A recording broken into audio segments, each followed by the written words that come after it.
from KPRC, this is Channel 2 News Today.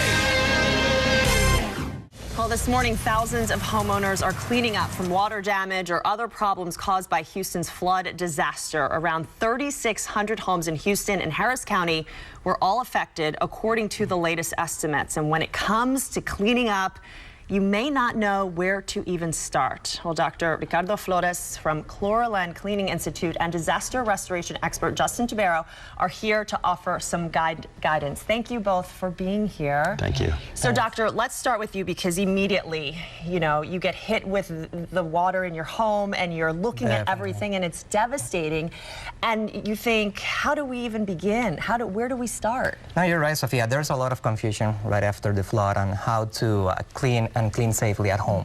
So one of the important things that the viewer needs to understand is that we need to act promptly. Within the first 24, 36 hours, start your deep cleaning of the house.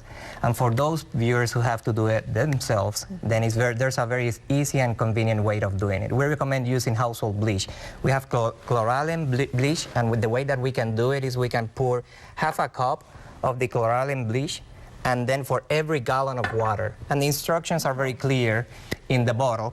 So you do it, and that way you can do a deep cleaning of, for example, your driveway, so all of that dirt and contamination that you're bringing in, and you can clean any surface that is bleach resistant within the house. And the way we recommend that is do the cleaning thoroughly, and then let it dry or let it wet for 2 minutes. Then you can clean thoroughly again and then dry it. And that's for the interiors. And for the exterior, do the same way, but wait 2 to 10 minutes.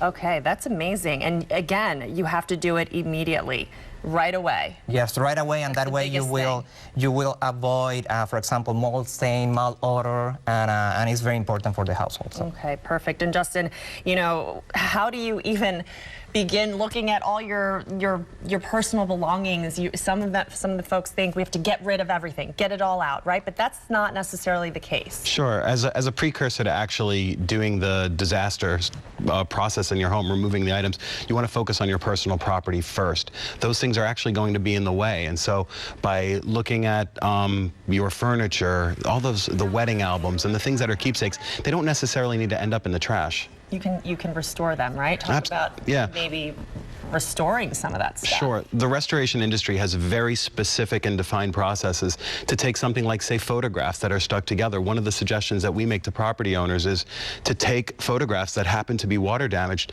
and quickly get them into a freezer. It may not be your freezer because of the circumstances, but get them into a freezer so that later they can be removed and then given to a company like ours, and we can actually use our processes to restore them and return them to you. That is amazing. And immediately, as cleaning, you have to also rip out the drywall. You have to start to figure out, what you can save, what you can't save, unfortunately. Correct. The doctor mentioned a couple things as it relates to, say, surfaces that are bleach resistant. It's very important that the walkways entering a property are decontaminated to make sure that so addressing those areas is important, but more importantly, as far as the property goes, interior is getting the wet building materials out, making sure that the carpet in the carpet pad is removed, the baseboards, the wet drywall. If it's up to 6 inches, go further beyond that, and then actually continuing the process. But first comes the personal property, and then removing the actual wet, debris-laden stuff. Items, yeah. And don't be afraid, because when you think of, I got to cut out my walls, I got to rip out my carpet, it's going to be okay. You've seen from start to finish. Yeah, typically it's finishes. So the framing members, they can be properly structurally dried. If there's, like I said, we have a very specific method, and so following those methods and ensuring that the structural drying is complete, you're going to be okay. Thank you guys so much for joining us. Some great tips on getting the whole process started. And you can find all this information and check out a replay of this interview at clicktohouston.com. It'll be posted under our video tab on our homepage a little after the show.